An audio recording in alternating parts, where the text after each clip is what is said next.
Hello and welcome back to another instalment of the Talking Wolves podcast. Today I'm in esteemed company as usual. I'm joined by Finn. Finn, how are we, son? I'm all right, mate. Just glad this isn't going out as a video, is it, this one? Because you're looking radiant, new trim, and I'm just, mate, I haven't seen light in a few weeks. But apart from that, I'm all good. Mate, this trim's about 3 weeks old. No, I've been on the beds and stuff, and my teeth are white. But apart from that... I was going to say, for me, no. You have to get your sunglasses on. Of course, we're not alone. You can hear the laugh in the background there of Harry Mansell. Harry, brilliant to see you, fella. How you been doing? Yeah, thanks for having me on, Matt. Good to be here. How you been keeping? You've been keeping yourself busy now. You got the little and stuff. Yeah, all go, but I've got the entertainment of Wolves to watch to keep me occupied. Not. Bloody hell. I'd rather be changing nappies, I would, fella. On today's show, unfortunately, we have to do a podcast, even though I don't want to. We're going to be looking at the last three games. So the Fulham game, the Sheffield United game, and of course, the fantastic performance that was the Burnley game. But we're looking forward to the Black Country Derby on Monday. Well, we'll be previewing it. We won't be looking forward to it. And then we'll be talking about the hot topic at the minute, whether you're Nuno in, Nuno out, or Nuno on the fence. And of course, we've got some of your questions. But we'll start with the Fulham game. Finn, a complete non-event until the 94th minute. Would you agree that? Yeah. It just shows that a result just smoke screens the whole thing, because it was largely positive online. And if that goal doesn't go in, the lack of, I know it's going to be the sort of the theme of the show, I think, but the lack of ambition against the team down there, it was so frustrating. And then all of a sudden, one nice move between a lot of young kids, which we want to see. Gibbs-White, very underrated in that move, to Silva, to Adama, bang, everyone forgets about it.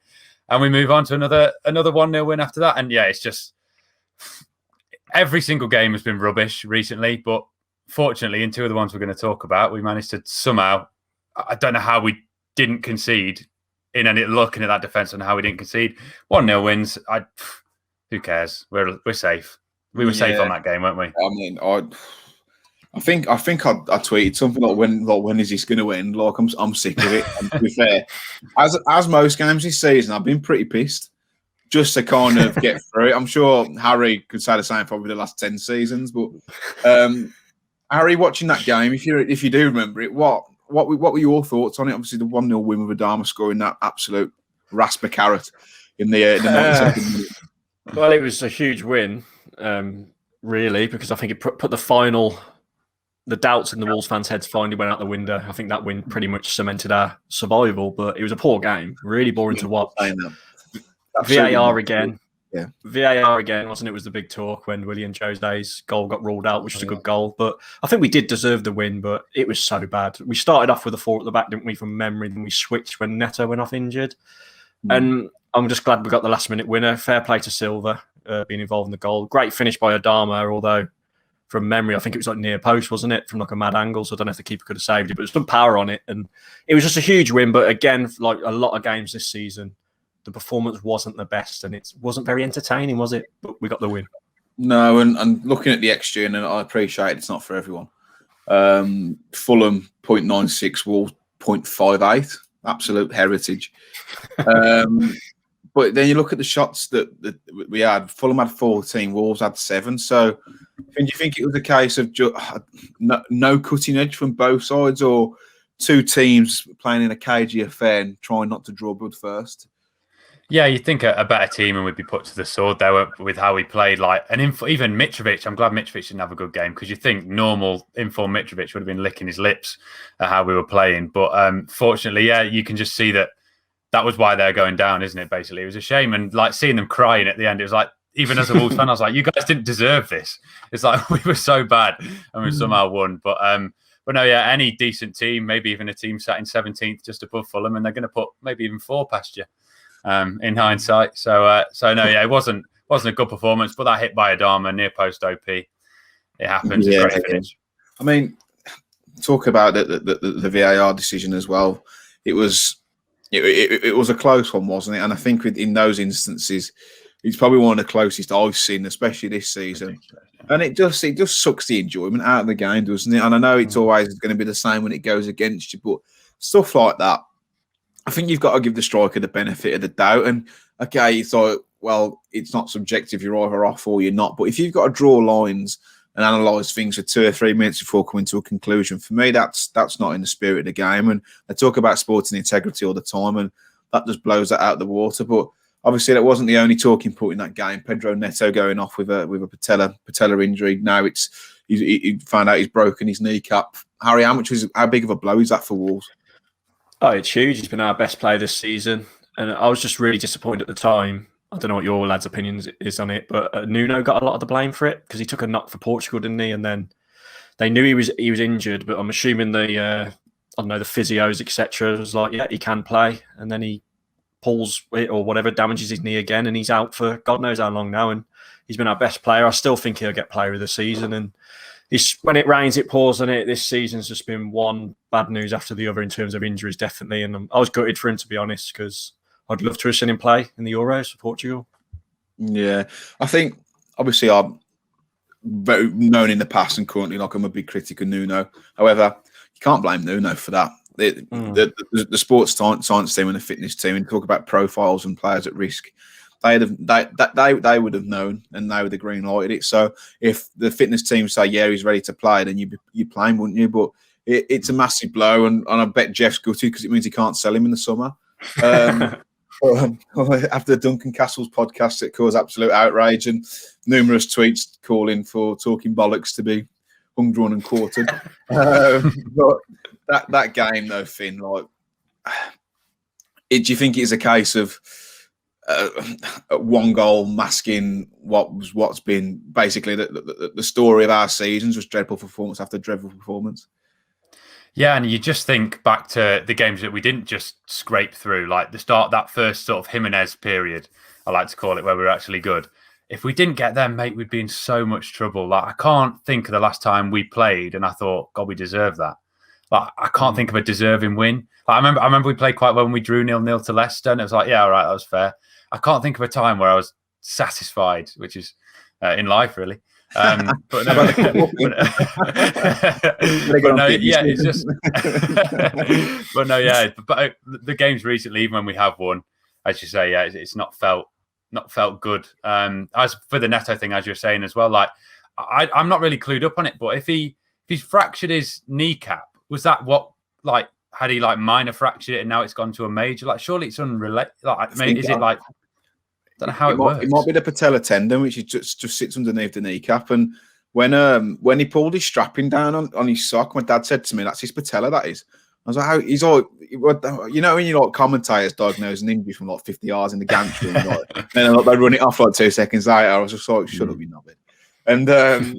And it turns out it's exactly what he said. It was just purely from the strapping, but I think it's his patella tendon. But it's all. I mean, I'm not no doctor, but I think it is all linked. Like I said, it's just under the kneecap. But you've got Nuno saying that he might make the Euros. It's got absolutely no chance of making the Euros with an injury like that.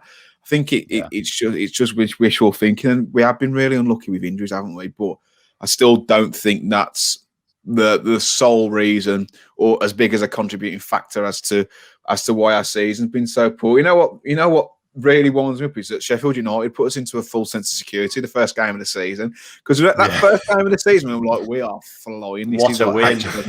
It's the league, like we're absolutely flying. And yeah, like you said, that the Fulham game was just, it did really mask over the cracks. And I don't know how many times I need to keep saying it. It's been the story of our season, but 3 points on the board, like Harry said, kind of affirms our Premier League safety, which is madness, considering at the start of the season we were saying we could get top 4, and fans still seem to be happy with that, which is fair enough. So we'll move on to the next game, which was the Sheffield United game, and oh God, I don't know. I mean, trying as the host now, with obviously me doing the podcast, not Dave, try and stay impartial, but Jesus Christ, it was bad, wasn't it, Harry? Do you remember the game first, or? Yeah, I don't even go to the pub to have a couple, but I just remember sitting there. I was watching it with my dad, and I just sat there first half, and I was like, "This is painful. Like, this is so bad." I just couldn't believe it. I'm going into the game, I was like, "Wouldn't it be nice if we just go and absolutely lever them now?" I don't know why I thought that, because we never do. I was hoping it'd be like a 4-0, but we know that's not going to happen. And then I saw the formation, and it was the 5 at the back. And I was just like, what's going on here? And then we eventually got the goal, but Sheffield United deserved a draw, I thought, to be honest. The only positives for me coming out of it was Tomato played well again, like he did against Fulham. The goal was a really good counter-attack, and Willian Jose finally got his goal. Apart from that, though, I can't really... And obviously the win, it was very disappointing and just so boring to watch, like painful. Yeah. I think it's a good point you present about Semedo. He's definitely been our most consistent player the last 2 months. But he doesn't look like a £30 million player yet, but I think he's going somewhat towards reaching that valuation. I think he's been excellent. But Finn, Sheffield United, Wolves 1, Sheffield United 0. What were your thoughts? I bet you enjoyed it, didn't you? Oh yeah, every second. I think there's a real contrast, as you said, for that first game of the season against Sheffield United. Wolves 4.0, flying forward, getting the goals early, good first half, and then it reverts back to type of the last sort of 12 months. It was summed up in that game. Sheffield United were really unlucky not to score just before, chances, didn't they? Yeah. And even later on, they should have got one really. And I think that's been the story of their season, losing 1-0, and we did it to them again. But Jose's goal, is it a positive? Because if he misses from there, it's one of the biggest negatives of all negatives this season. Like, you've got to be putting that away. Adam was good for it, and as you say, Semedo. I'm undecided on Semedo because teams are clearly targeting him. So it's like, if he's playing as well as we think, why is everyone, like I saw today, like Sky Sports was up the side, he's in like the top 5 for tackles, but is that because everyone's just going at him? Like, there's so much praise you can give him, but then it's not like every manager isn't stupid. They've seen stuff in the past maybe, and maybe he's getting better, but some of the stats sometimes cloud that it's just because people have seen him as a weakness, if you know what I mean. But I agree, he has been better, and on the ball, there's not many better fullbacks in the league, or wingbacks.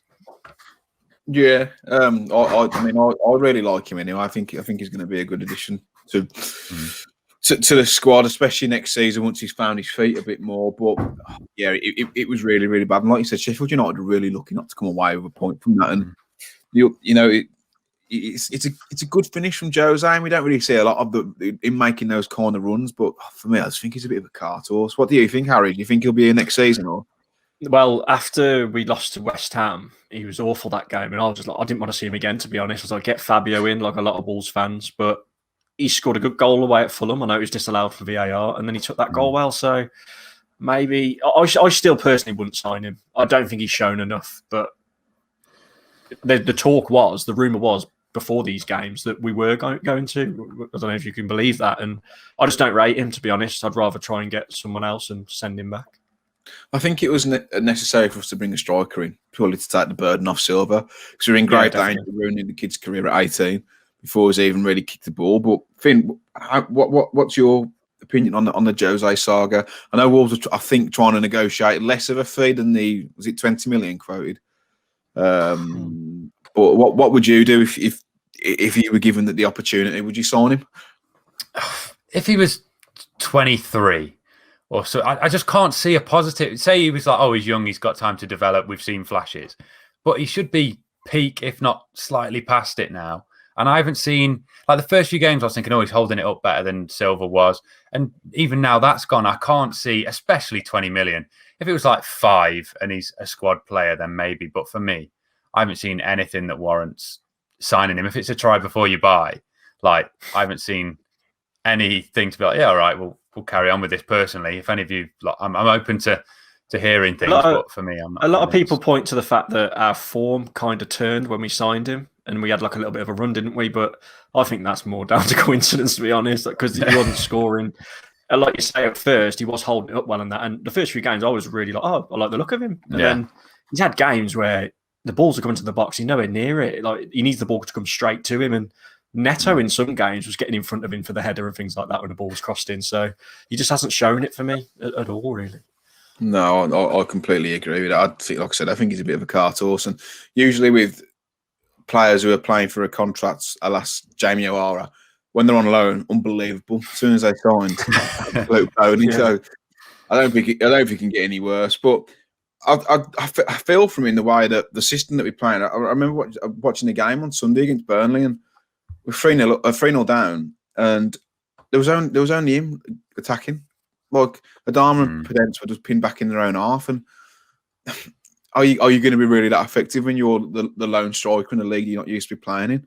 I think if you maybe put if you put him in a better team, Finn, do you reckon he'd score more goals, more attack? Yeah. So if you put him in the Leicester side, do you think he'd get more goals, or do you just think he's not cut out for it? Yeah, that's a fair point. I think we could say that with all, like, how many times this season have I said, like, oh, if you put Neto in the Man City team, he'd bag 20, and he's got like the 5 for us. I do feel like you do have to take a tax off for Wolves attackers. Like Jimenez would be getting 30 anywhere else, but gets like 18, 20 for us. I think that is a fair point. When you've got one person, like there was one where I think it was just him and Adama, when it was 3-0 down to Burnley, just him and Adama in their half. And it's like, what can you do with that? He is fighting a losing battle in that sense. It's just, I think we've been so used to like Jimenez doing it all. And there's like clips of like his Liverpool goal that always comes up where he receives it, puts it out, and then he's on the end of it as well. I think maybe we've expected too much of him. There's not many of those around, but yeah, I just can't see any reason why you would sign him unless we're going to play 4 at the back and all of a sudden now till the end of the season, he bags 4 or 5 goals. I just can't see it happening. Yeah, I'm just looking at the bench of the Sheffield United game. We had Hoover, Silva, Gibbs White, Vitinha, Lewis Richards, Kilman, Otasowie, Corbiano. Harry, what are these young players, such as the likes of Otasowie, Corbiano, even Gibbs White, even though he's 21, 22, and Vitinha, what have they got to do to get a game? Because the lads who are keeping them out of the team at the minute aren't performing. Yeah, and I thought, especially after the Fulham win, I thought we'd start seeing them start. But I think, as silly as it sounds, I think because there's the money in the Premier League, I think maybe Jeff Sheehan wants to jump up a few places. So Nuno's like, right, I'm going to play my best available team, although obviously the best available team are pretty shit at the moment. But I don't know, mate. I don't think he trusts them because the Otasowie, he had a blunder, didn't he, when he come on against Man City? You think of that one, the miss away at Brighton. Gibbs White, obviously we know about him.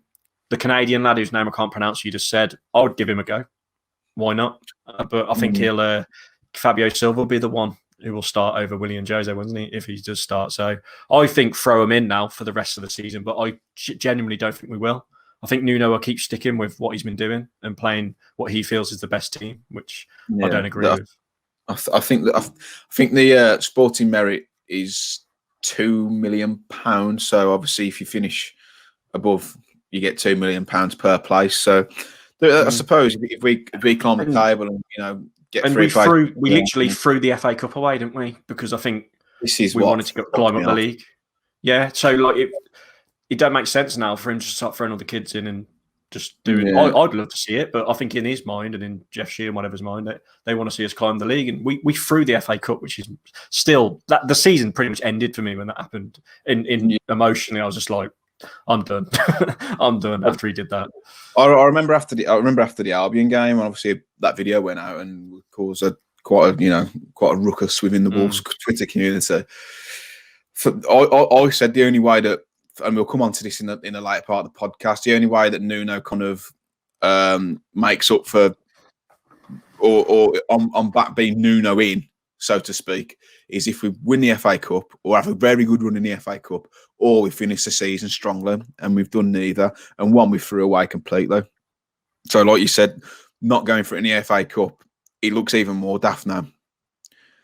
But what about you, Finn? What do you think these young players have got to do to get into this team? Because there's the likes of Ben Donker and even Neves aren't pulling up any trees. And I'd like to see Otasowie in personally. And I don't really rate Podence either. I'd like to see Corbiano given a try. But what do you reckon? It's just a case of Nuno not trusting them? I know he said some things about Corbiano's arrogance as well, hasn't he, Finn? Yeah, Otasowie's the main one for me, especially with Dendonker's performance at the weekend.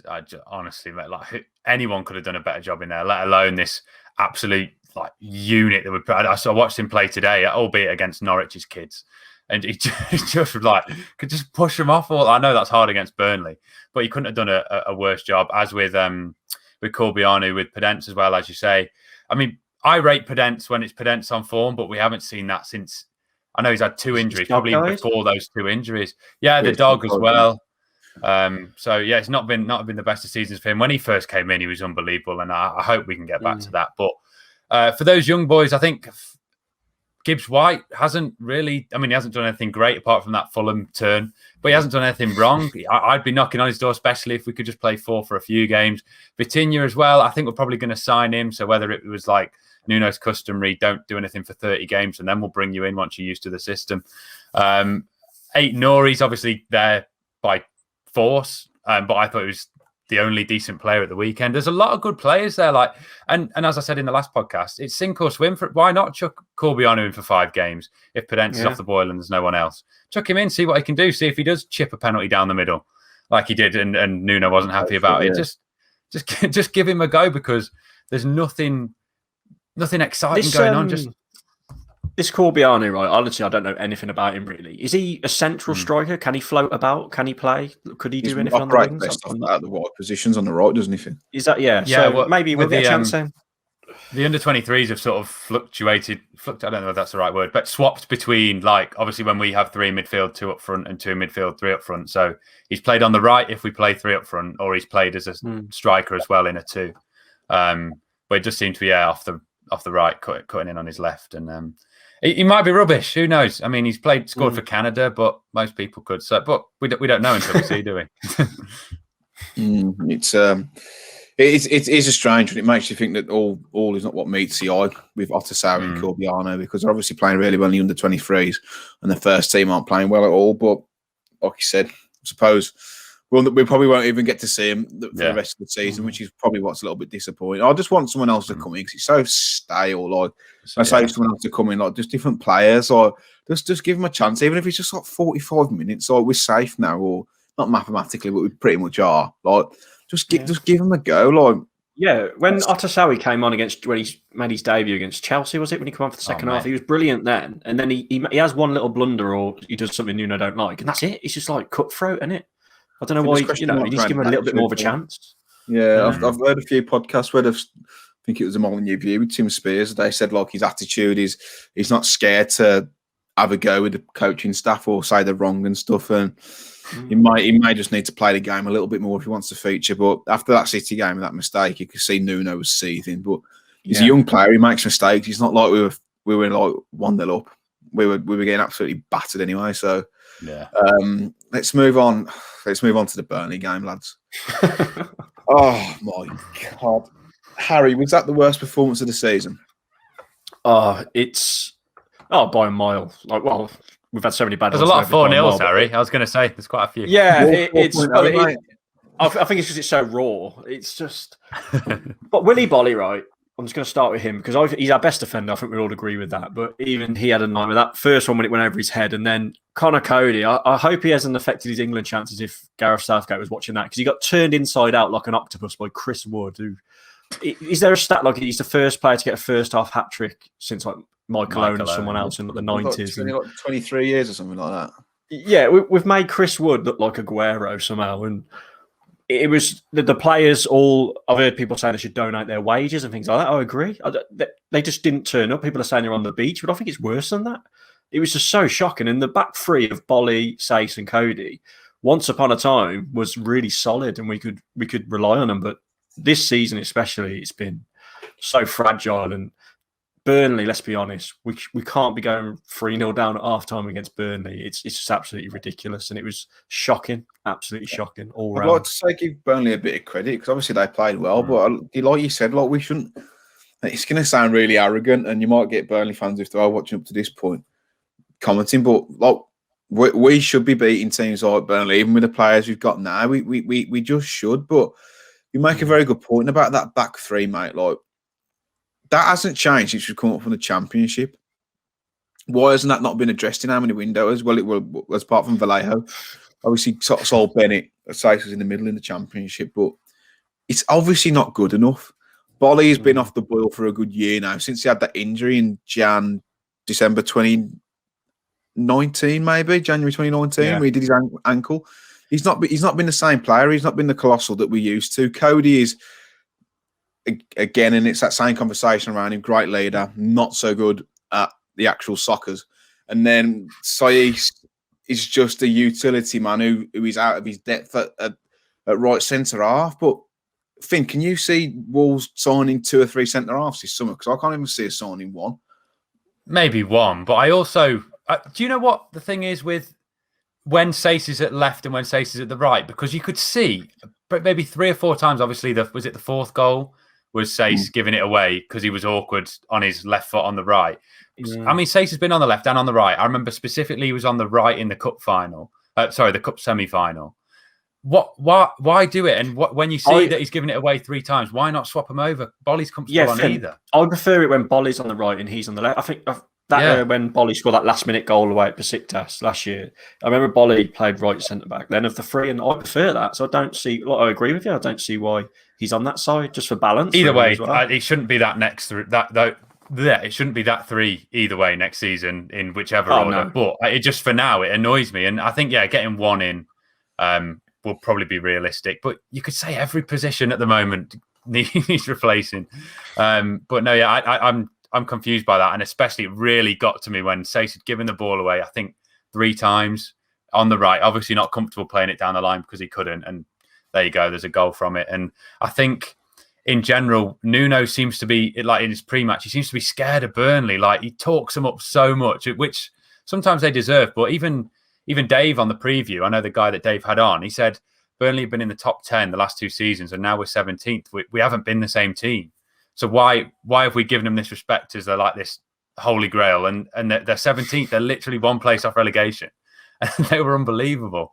It's they bully us, but you know what? You know why they play? They whip balls into that corridor between the centre halves and the 2 wide centre halves, and you just couldn't deal with balls over the top, simple headers. Like I said, on the fans react like if you're an under 11s team conceded goals like that, you'd be absolutely fuming. And even the goal from the corner, how many goals do you see direct from a corner these days, like without it like being flicked on or anything? It's basic stuff. And I've seen people blame Nuno for the first 2 goals. I'm like, I doubt the fact that if Nuno has told them to go and set up and play like that, because it was pathetic. It was absolutely pathetic, and that the players should be ashamed of themselves for turning out a performance like that. That formation is meant to be our safe formation as well. Like, it's not as if we had 4 at the back. Do you know what I mean? That's what made it even worse for me. We didn't play 4 at the back. We probably double figures. 8-0. It's a shambles, but this is what I don't get. Like, we've been pumped 4-0 4 times this season now. 4 or 3. Yeah. West Ham, Liverpool, Burnley, 4-1 City. 4-1 City. They all blur into one. And it's like a bad day at the office. It's not. It's really, really not a bad day in the office. Look at our results this season. It's not been good enough. And then it's like, the players aren't good enough. The players got us to like 2 7th play finishes. Like, so why are they all of a sudden not good enough? I agree, some of them aren't. But so what? Maybe it's complacency. Maybe because we come off the back of 2 1-0 wins, they're probably just comfortable. But still, that's no excuse really. Burnley obviously needs to win to pretty much stay up. So it's just not acceptable on any level. It's hard. I'm trying to think of excuses to make, but I can't really. It's just one of them where you can't defend the performance. And every Wolves fan I've spoke to and seen on social media was absolutely fuming, and you've got to be, haven't you? After that, it was just absolutely shocking. Chris Wood, crucially, it's so funny to even say that. And crucially as well, if you're Sam Allardyce watching, corner goals, easy balls over the top, mate, you're licking your lips for the weekend, Monday. I don't even not want to think about it. But like you said, Harry might be complacent. We've just got 2 1-0 wins, but we played the exact same way we played against Burnley as we did against Sheffield United and Fulham. It was just against a team that bloody wanted it and wanted to win. And the minimum requirement from a professional footballer is maximum effort. And not one of them players, apart from Silva, can say, you know what, I busted my bollocks there. And that is unacceptable. As Wolves fans, we don't expect a lot, but what we do expect is him to put a shift in. And it was absolutely pathetic. And it's a good job there's no fans in the ground, because I don't think he'd have kept his job after that game for the fans in the ground. Not with the way we've been playing this season. What do you think to that, Finn? Do you think that's a fair statement, or it's a saving grace not having fans out at the minute, mate, I tell you? Yeah, but also like sacking him now when there's literally no threat of anything. Not sack him now. Yeah, at the end of the season. Yeah, the thing I watched, I fell asleep the other day watching the football. It wasn't even a Wolves game for once. And I woke up again and Sky Sports was on. And it was this like alternate thing they had of a Liverpool-Man City game. And it was like, obviously you can watch with no crowd noise. And but it was like from the sideline and stuff and filming the conversation, like the manager shouting on it. It is so like if you're 3-0 down in that situation and it's just silence, there is something really different. I can't see us losing 4-0 with fans in there. I don't think we'd have allowed it. Can you? I don't know. Did we ever lose 4-0 under Nuno? With it's like chicken and egg, isn't it? Because it's like obviously if that game was played out with fans there, it'd have been awful. But would that game have ever been played out? And you can't. I know every team doesn't have fans, and it's sort of an excuse that we've been using all season. So when does it start to wear thin? And you say this is the same for everyone. Obviously, we've probably got more of an influence than a lot of teams in the league. But I seem to flip-flop on it, on where do I stand on it? Because every time I see like actual footage from there, it's like, God, do you even feel like this is a proper Premier League game? But at the end of the day, it's your job and you should. So I don't know where to stand. It's been like that for a year now. Like surely you get used to it. Like I'm sure, obviously not the case for you, Harry, but working from home thing, I bet you're used to it now, aren't you? Look at me, mate. I haven't seen sunlight in years. Yeah, it's like we're all in a pretty situation. Hopefully, it's starting to upturn a little bit, but it's like I don't think those excuses warrant. Maybe if you warrant finishes like 11th or 12th, but so but we're 12th now. It doesn't feel like it. It feels like we're like 24th. In the playoffs, I don't think it's a valid excuse. I really don't. But before we move on to the Black Country Derby, which I'm really, really not looking forward to. Have you got any comments on any more comments on the Burnley game, Harry, or would you just want to forget about it? I do just want to forget about it, but I hope there's a response. They usually, well, not so much this season, but there usually is a response. There's got to be, obviously, with Albion coming up. But I just want to go off the back of the crowds and would it have been different? I think it would have been different. I think we'd have at least responded. Obviously, everyone would have gone mad at half time if we'd have 3-0 down. We'd have responded a bit better second half. And I do think, I know we're going to go on to the Nuno in the Nuno out debate in a bit, but I know it's the same for everyone with the crowds and that. But Molineux is a different place with fans in there. And this season would have been like it has been, in my opinion. So we'll get onto the Nuno in and out bit though. How do you know, Harry? You spend half the game in the concourse getting. Well, I watch on the telly, then I can hear it for the tunnels. You know what? I was thinking about that the other day. Just like miss going down for a beer at half time. Just seeing you there like that. It's all the wall with your beer in your hand. I message Chris quite a lot. He's in front of us that he always has his top off. I was saying to him how much I miss it. Just the people you don't see in that in it as well. I miss that as much as just the football and things like that. Chris, for anyone who doesn't know him, is if you've ever sat in the North Bank, they've been there years, haven't they, Harry? They're like, as you look onto the pitch there to the right at the front, and there's like 3 or 4 of them, and they stand there, come rain or sun with their tops off singing. It's absolutely brilliant. And it's those kind of characters you do miss, and they are good lads. And I think Chris might listen anyway. So if you are, I hope you're keeping well, fella. But lads, next Monday, with way kick-off time, we've got the Black Country Derby. How much are you looking forward to this, Finn? Years, mate. I had been looking forward to it for years. And now it's here. It's just typical, isn't it? Like, how many times have we said over even the last 3 years in the Championship, or 4 years, God, we'd absolutely slap Albion, wouldn't we? And they're both games have come at the worst time. Even like where we were on that little run, sort of like January, February, I reckon we could have taken them then. And now it just feels like it's just typical, innit? They're going to beat us. And I don't think they're going to stay up. So then we'll play them again in 5 years, and all of a sudden we'll have a crisis then as well after 5 years of brilliance. And it's just going to happen again. But yeah, as you say, 6 o'clock on a Monday, West Bromwich Albion. It's what dreams are made of, isn't it? Yeah, I mean, it's a bank holiday. I've had to book the Tuesday off. I said to my manager, if we lose, I'm not going to be in a fit state to work. And if we win, I'm not going to be in a fit state to work. So it's just very, very personal for me living in West Brom and stuff. And I hate them so much. And like you said, Finn, this is the first time in probably, well, it's certainly my lifetime. I know, Harry, you're a little bit older. That on paper we're a lot better than West Bromwich Albion. And for me, we could have finished 17th, and as long as we beat them twice, I wouldn't have cared. Like that's what it means to me. It's a lot. It's a deep hatred.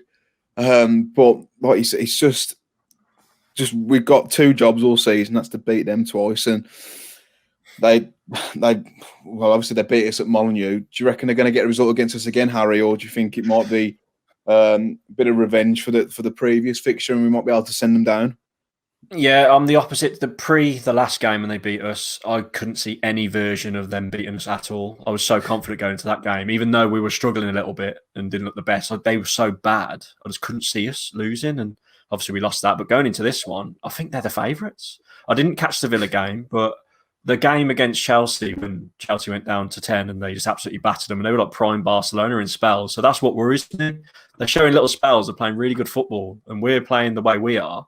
So I just can't see anything but an Albion win, unfortunately. But I hope there's a response from the Burnley loss. I hope that the players want to do it and do it for the fans. They all the messages before the last one was, we know what it means to the fans and that, but it didn't feel like it on the day, did it? So let's hope people like Cody can drill it into them. And like you say, it's horrible. I remember the 5-1 back in the day when Mick McCarthy got sacked. That was one of the worst games I've ever been to. And it just hits different when it's against the Albion, all your mates, and that, and getting the bragging rights, and they'll be happy to do the double on us and get relegated. We won't hear the end of it until we play them again, which could be like another 5 years. So I hope we do it, but right now I don't feel like we're going to get the win, unfortunately. No, I'm not very confident. You might think this is an extremely negative podcast, but at the minute there's not much to shout about anyway. I'm really, really not looking forward to it. And knowing what Big Sam can do against teams that are too nice, can't deal with set pieces, get bullied, it's a match made in heaven for them. Talking about it now, I'm just really, really not looking forward to it. However, if we do go and beat them, I'll be over the moon. I'll be absolutely over the moon, but I just can't see it happening. Finn, who starts for you on Monday? What system do you play? I know you want to play Otter Sowie, but I don't think he'll chuck him in for a backcountry derby. What if you're Nuno? What do you do? Well, as Harry was saying, as in he couldn't see a version of how we'd be beat last time. That was 2 penalties and a long throw. So, it can't happen. Do you go? I don't know. They play 4-2-3-1, don't they? Basically, and if we've got better players, man for man, and we can fit that system, I'm leaning towards that. As you say, normally it's 5 at the back for make sure we don't concede. That's gone out the window the last game, but had worked quite well previously. I'm undecided. I just know that, as in, like I was saying in the last podcast, it's almost like next season you'd sort of swap Podence for Cody, like the 10 for the sweeper almost, and swap between the 5 and the 4.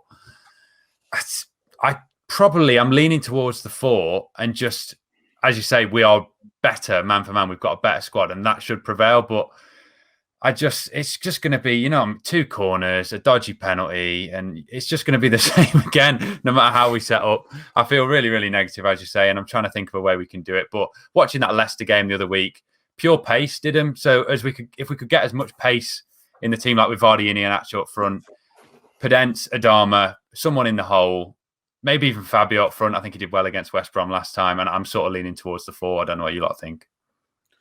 Harry, you can start the 4, fella. Well, I honestly, I've got no idea what he's going to do. But if I had to guess, I would say he's going to go with a very similar team to Burnley, as mad as it is. I think he'll probably try and give them a chance to, bounce back and improve. But because obviously you've mentioned the limited options, I'm gutted we haven't got Neto, because he's pretty much our only shining light. We need Adama to be on it. I don't know what's happened to Podence.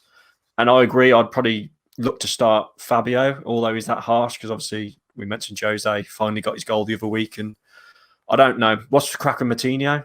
Will he be around to play, do you think? No word, really. It was just, he just wasn't for experience. No. I think it'll be similar, mate. I think it'll be a similar team, and it will, because if we go 4 at the back and then we're just all leaky at the back, everyone's going to be annoyed. So I don't know, man. I just don't know what he's going to do. I don't know. We've not beaten Albion at the Hawthorns since, got to be 20 odd years, hasn't it? Something like that. I've been a few times. It's been a very, very, very long time. I've not done it as long as I've been going to games. I don't even know where. So, like I said, if we do it, we're going to be over the moon. And if we beat the Albion and the rest of the games of the season, I'm not really asked about. Like, as long as we beat them and beat them at their place, so that hoodoo is over. That's all I'm really asked about now from here until the end of the season. And that might sound small time and tin pot, but It's we've not had a lot to shout about this season, and this is an opportunity for the players and the manager and the club to restore a bit of pride, because this season they've let us down, and they're not let us down more so than that game against the Albion, where it was again an absolute pathetic display. So over to you, fellas. It's now time for you to Matt, put a smile back on our faces. It's huge as well, because obviously we've lost 4-0 to Burnley. We mentioned before we come on, I do feel like the Nuno out brigade is growing a lot. And I think if we lose again against Albion, especially off the back of the Burnley one, it's going to be, because a lot of people are really angry, aren't they, after results? And if we lose, it'll be screams for Nuno out, which I don't want. Even if we did lose to Albion, I still want Nuno to be here next season. That's what worries me. I just hope they can show a bit of fight and show the fans they care. And if we do win, people forget about Burnley fairly quick. So let's just hope we can do it, man. This means more than any other team, any other game. And I don't think the players quite know what beating the Albion means to us Wolves fans. And again, it might sound tin pot and small time with just another game, but it isn't. This is a horrible, horrible rivalry. It spanned years and years of torment, of 5-1, of them being better than us. And now is the opportunity for them players to play for pride and play for the shirts next season, because there's not many of them at the minute who I'd want in that team next season. So over to you, fellas. It's down to you. Put some pride back up on the table for us. Give us something to smile about and go and fucking beat the Albion. Anyway, moving on. Right. We've got to talk about it, fellas. And I know it's a topic that causes a lot of people to have stupid outbursts and call people silly names and I don't know what you're on about and go and support them, look down road and all that nonsense. But we need to talk about the managerial situation at Wolverhampton Wanderers. And like you said, Harry, the concerns are growing more and more than they ever have been before, I'd say, over the future of Nuno Espirito Santo. I'm going to ask you both the simple question of Nuno in, Nuno out, Finn. How do you see it at the minute, and what would you do at the end of the season?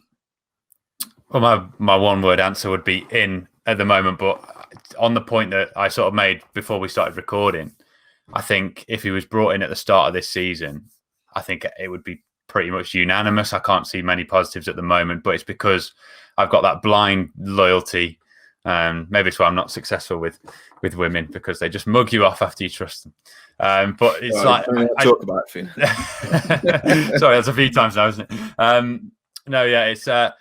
I think I've got that built up sort of, I don't know, money in the bank, or like I could never really turn on him unless it's like 20th bottom of the little. Like, he's got credit in the bank basically for me. But I can see people's points. I'm not like oblivious, not 100% fixed, like, especially if just on this season, mate, there's not much you can defend. It's literally going back a year at least to have any sort of counter point, unless you're going with lockdown points like no preseason, no fans, etc., which every team has had. Yeah, it's kind of similar to Finn. It's hard to say off the back of the Burnley result, but he's got money in the bank, as you'd say. We were 2 sevenths. We got promoted in his first season of the Championship. I know it's not been great. I completely agree. I can see the arguments for Nuno out, but he deserves another pre-season, freshen up the squad, get rid of who he wants, get in some players, and have another go next year. We've had terrible luck with injuries. I know everyone bangs on about it and people hate to hear it, but it's true. When Raul got injured, we just knew, didn't we, from there it was going to be so hard, and it's been near enough relegation form since then. And I just feel like he deserves another shot at it. And I think last season, how long it was and how weird it was, it's caught up on us. That's why the injuries have been coming thick and fast recently. I think the one thing I really think he needs to change is his small squad. He's got to bulk his squad up again for next season. And if we start off the first 10 games and it's the same and nothing changes, even when we're all back in the ground, then I'm with you. Then we've got to look to change. All good things come to an end, but right now is not the time. I think he's got to be in the hot seat at the start of next season. Give him a full pre-season again, because that's the excuses he always uses, and let's go from there. But I do see why people are Nuno out, but we've got to show a bit more loyalty, I think. You know my stance on things. I don't need to go into it, but do you think the club, and this is the big question for me, he's obviously under pressure. Jeff Shee's face, Steve Bull's face was a picture at the weekend. Do you think the club will back him when he's so under pressure come the summer window? I think so.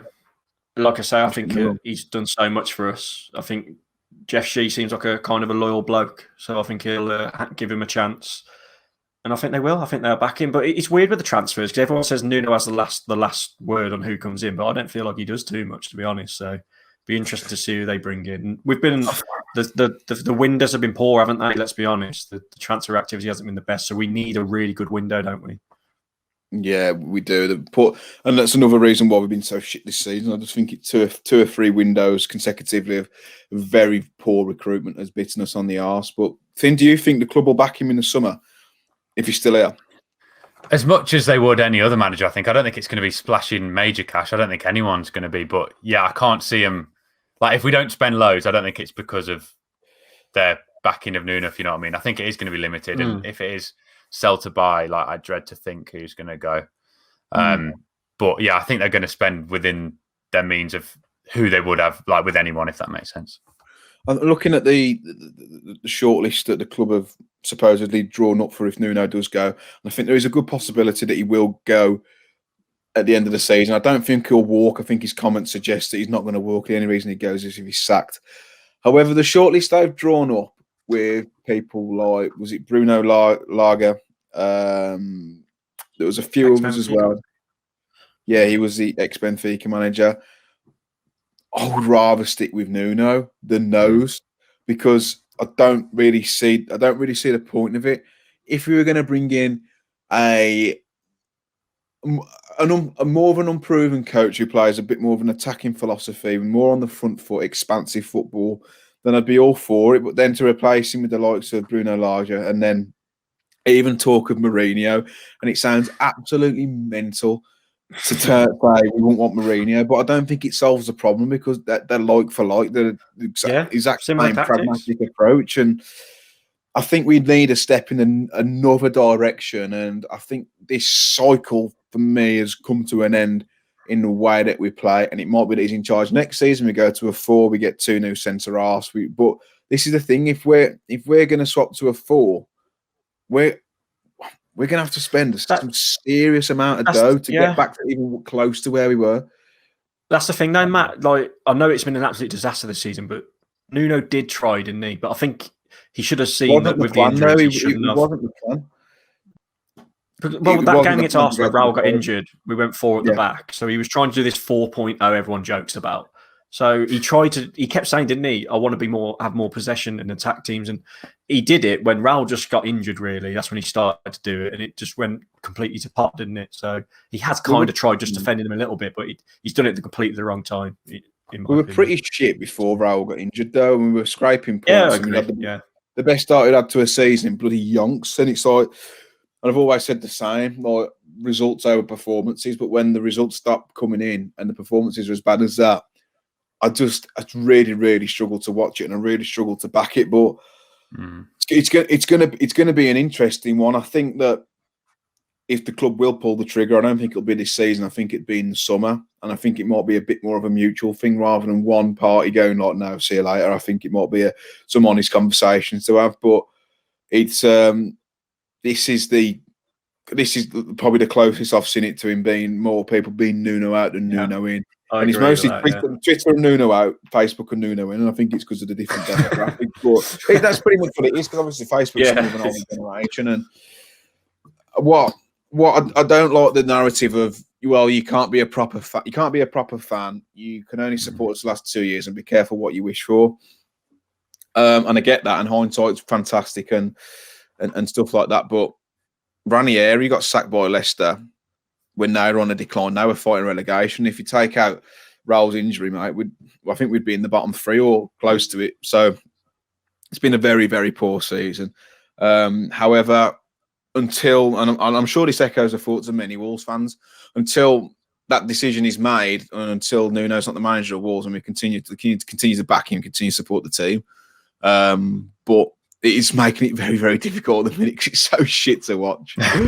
But like I said, if we beat the Albion this season, all will be kind of forgotten. Right then, fellas, we've got quite a few questions to get through. Thanks for those who have sent them in. Really appreciate that. We'll start with Twitter, and this is probably also a question for you, Finn, after watching the game today. It's a question from Roy Oakley. Did you watch under-23s today? Thoughts on those lads? Some real quality in there. Are we all for four at the back now for the last 5 games? Do we really need to see the likes of Moutinho, Neves, Semedo, Cody, Sace, Bolly, etc.? So we start with the first question. Finn, did you watch the game? What did you think of the quality? Well, I am working from home, so I had one eye on it and the other eye firmly on my work. So I didn't I was kind of watching it. The first goal especially, I'd noted that Marquez played this unbelievable defence split, like Cody of old, from that sweeper position. Oh, it was unbelievable, brilliant ball. And Otasawi and him stood out, Corbiano as well. It did look like we were lacking a good striker, so there's no one really coming through there. I think, and is it Connor Carty signed an extension this week? Nothing really special there, but we scored 3 goals and looked overall pretty impressive from what I saw. But yeah, Marquez, I think that's a guy to keep an eye on. And then what was the second part? Are we all for 4 at the back of the last 5 games? So we need to see the likes of Moutinho, basically the regular starters. He's got Semedo in there, but I'd want to see with the old in with the new. I'm not. Yeah. Den Donker as well. We'll come on to that in a bit because he's had a shocker this season. But I think we've already covered that. But just in a nutshell, 4 at the back or 5 at the back for the last few games. After just saying 4 at the back for Albion, I've decided in my head after watching Leicester pull them apart, that was with 5. So as I've said a lot before, the 5 doesn't have to be defensive. Leicester play an attacking 5 at the back. Like Castagna was in their box a lot, just like Doherty was. If we can go with something like that, a mentality like that, I've now switched in my head and I'm going with that. And if he's sticking with 5, I'd probably lean towards it just for safety.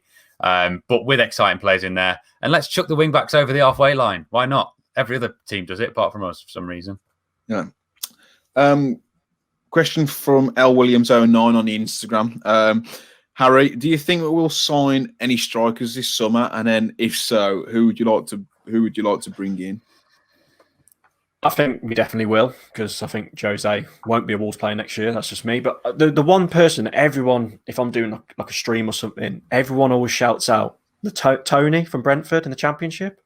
Yeah, so somebody like him, because I'll be honest, I rely on Dave for the European knowledge of players we're linked with. To be honest, I'm not too clued up. So and he like him,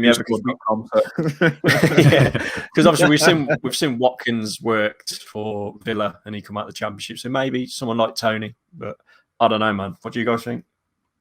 Oh, the problem is you've got and this is basically with Raul coming back and being the same player that he was, which I don't think we can make any guarantees about. But you're going to have that issue that Spurs have with Kane. So you're going to come in and you're going to play second fiddle. What striker who's proven and will get you goals in the Prem and at the age of 26, 27 is going to want to do that? That's why I think Fabio Silva is perfect for, and what I'd personally like us to see, someone who can operate across the front 3. Someone similar to a Campos. We won't sign him. He's too good. He plays in the Champions League. But someone of that nature who can slot in across the front 3, because we need Wideman anyway. But Finn, do you think we'll sign a striker, and who would you like? I know we've been linked with Tammy Abraham in the last few days, who I really like anyway. But again, it's not going to come to Wolves.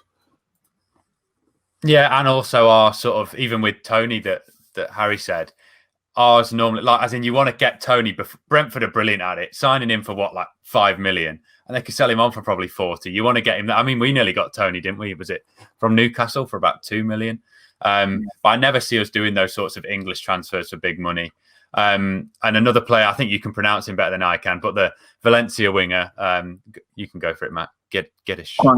Is it Ogun Colagwedge? No, yeah, he'd be. Yeah, that's it. Gwedge. Yeah. He'd be good as a winger and play second striker as well. Someone like him, I'd like to see.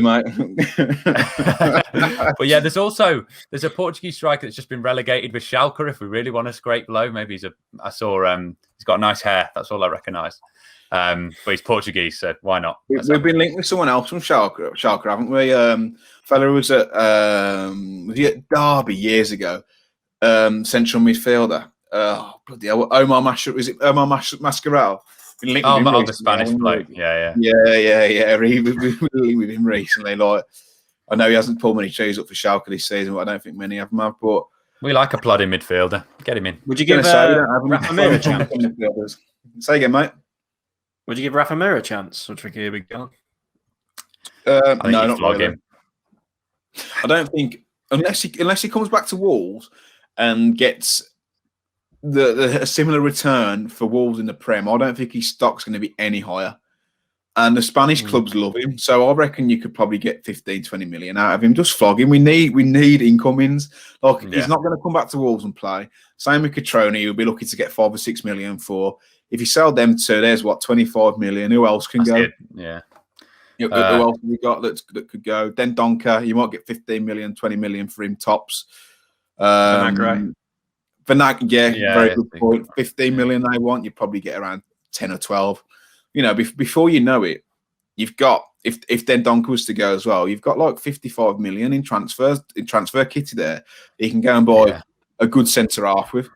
Taps over. I think that with Rafa Mir, as we've seen with Jose, if you can do it in the Spanish league, it's not like we could bring him back and then his value starts going as to where it is now, especially if he goes to the Euros and gets 2 goals. But yeah, I think you sell him on. And so they were saying we're going to sell him Adama for about 30, weren't they? If you can keep Adama and then sell, Vinagre and Mir for the same price, 2 players that we're without at the moment, that makes so much more financial sense. But then again, Mir, I've seen Inter Milan linked. He'll go there, bag 25 in a season, and we'll say, why didn't we keep him? So just either way. Get the sell on. We won't get a buyback, but a decent sell on I'll be happy with. Question from Kieran Barker, contributor to Talking Wolves as well. Fantastic writer. Do check out his stuff at talkingwolves.co.uk. Is Leander Dendoncker good enough, or should we replace him in the summer, Harry? I think he should be back up, yeah. I think he has had a shocker, hasn't he? Whether he's played defence or midfield this season, his finishing's been awful when he's been in midfield.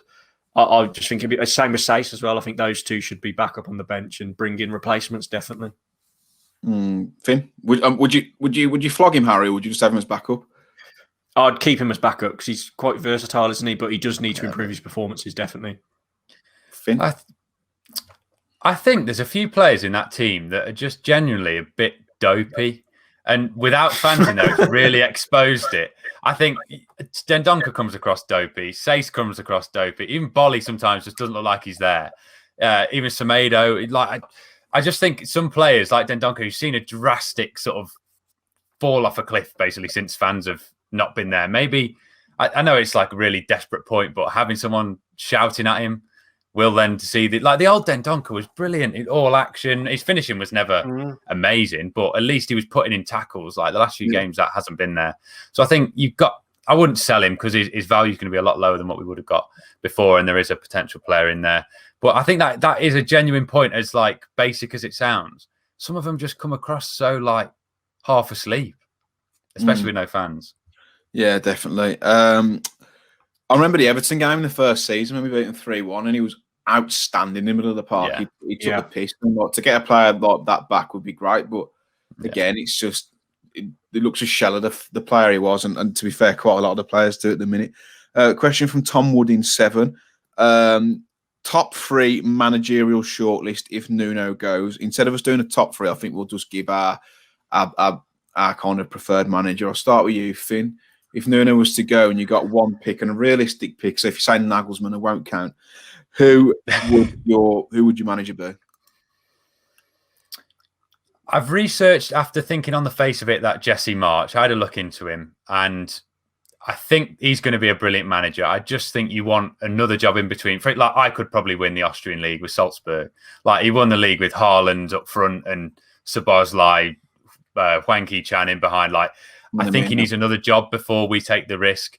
I'm leaning towards Villas Boas just for a bit of fun. I think outspoken guy, entertaining football, Portuguese. So probably him. Not that I want anyone else in, but if we had to, I mean, he's available, isn't he? After storming out of his own club over a signing, which is brilliant. So he's also one for the Facebook Wolves moms to drool over. He's quite a good-looking fella, isn't he? He's a good-looking bloke. I just want to see, a manager who stands on his haunches on the touchline. That's the kind of manager I want. Harry, who would you go for, mate, if you had a realistic chance and Nuno had gone? I like that shout from Finn, but the other names, Benitez, that's probably a safe option. People were saying Gerrard. I don't think I'd go for that. Even people are saying Lampard, but probably I'll just say, just to be different, I'll say Benitez. I think with Rafa, though, again, you get that pragmatic approach, and it's very negative. However, he's won the Champions League, so it's a difficult one for me. I really like Jesse Marsch. However, I think he's nailed on for the Leipzig job because Nagelmann's going to go, and that's obviously a well-trodden path, isn't it? So I would like to see Gerrard given a go. If not, I think it could be. I think it could be viable, purely because the Liverpool job isn't up at the minute. If he goes and does it at Wolves in the Prem and gets us into Europe again or top 6, then Liverpool would come calling. I think when Klopp's tenure comes to an end. So I would like to see Gerrard. I've been very impressed with his time at Rangers and the way he's galvanised that squad. And he's done a tremendous job with not fantastic players at his disposal. And you say, yeah, but it's a shit league, but they got to start Europa League quarterfinals. So he's done an amazing job there. So for me, I think if you couldn't get Jesse Marsch, it would be Steven Gerrard. It's a whole new it's a whole new debate, like Gerrard, Lampard, Scholes, isn't it? It's going to be who do you want as manager next? Gerrard, Lampard, Scholes. Not Lampard. Yeah. Not Lampard. I'll ask one more question. Try and find a good one. Or most of them are is it time for Nuno to go? Okay. We'll ask a fun question. Just to leave it on a lighter note and a bit more positive note, because I'm conscious that all I've done anyway is moan. You two haven't. You've been quite positive. But Finn, if you were a boxer or a mixed martial artist, what would your walk-on song be? Would you do a Tony Bellew and do Silver Lining? Yeah. I don't know. Harry, you've probably got this now. I've actually thought about this quite a lot, and it's probably quite controversial because I think the Albion still play it. I'd go for the Liquidator, 100%, man. Liquidator. Really? Yeah, that'd be class. Imagine that in the Civic Hall for the Commonwealth title. That would be amazing. I know. I love Mickey Ward's though as well. Mickey Ward's walk-in song. Here I go again on my own. That's a classic. I know there's a fighter from Stoke, and I can't remember his name, but he comes on to Delilah, doesn't he? And it goes absolutely mental. I can't remember his name now. I know you're I can't think of his name. I think he's on Black Country boxing promotions anyway. Finn, what's your song? I'm trying to think. I'll go. Yeah, Liquidate. I'll go. Yeah, I'll go. Be a Mexican song, Finn, because all the fans in the crowd be Mexican watching you. That would be like me walking up with a mask. Despacito. Something Spanish. Something Spanish. There's a new Travis Scott. No, they can't be having that. Travis Scott. I'll put it in the comments. Shakira. Yeah. To be fair, is it something that you think about a lot, Harry? Because it has crossed my mind a little bit. You know, you got one of my favourite boxers, you mentioned him just, is Tony Bellew. I just love the fact that he was have this Everton badge on, come into their song. In my head, I've sat there after a few pints thinking, I'd love to do that, walk out at Molyneux with the Liquidator. What about I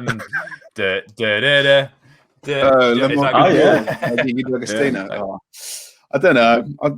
It's have a think about it, Finn. Put it in the comments, and if anyone else has got any thoughts on what they come out to, whack them in the comments too, because it's I'll be interesting to know. But lads, I think that's just about all we've got time for. It's been an absolute pleasure, Harry. Fantastic to see you again, mate. Finn also as well. We've become quite a regular fixture. No Rouse this week. He couldn't be arsed. He didn't watch the Burnley game. No, he's probably got his priorities straight, but. Fantastic to see you both as ever. Harry, where can people find you, should they wish? Yeah, it's just Harry Mansell on YouTube, at Harry_Mansell on Twitter. Underline.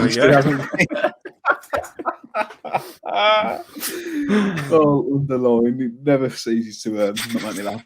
Finn, where can people find you, should they wish? Are you back on the YouTube yet? I might do it this weekend. Monday, to be honest. You up for it, Harry? Jump on Vloggerbox again. I'm going to do one. I'm going to do one, yeah. All right, yeah. Well, maybe this Monday, yeah. Finners on YouTube, FINERRZ. 3 months off, but we might be back. I left on the West Brom game last time, so I mean, I've said it every podcast. I might be back soon, but it would be poetic to come back for this one. Only if we win, though. If we lose, yeah, see you in a few months. I love how you never ask me. Where can we find you, Matthew? No, I mean to come on the Vlogger box, mate. Oh, would you?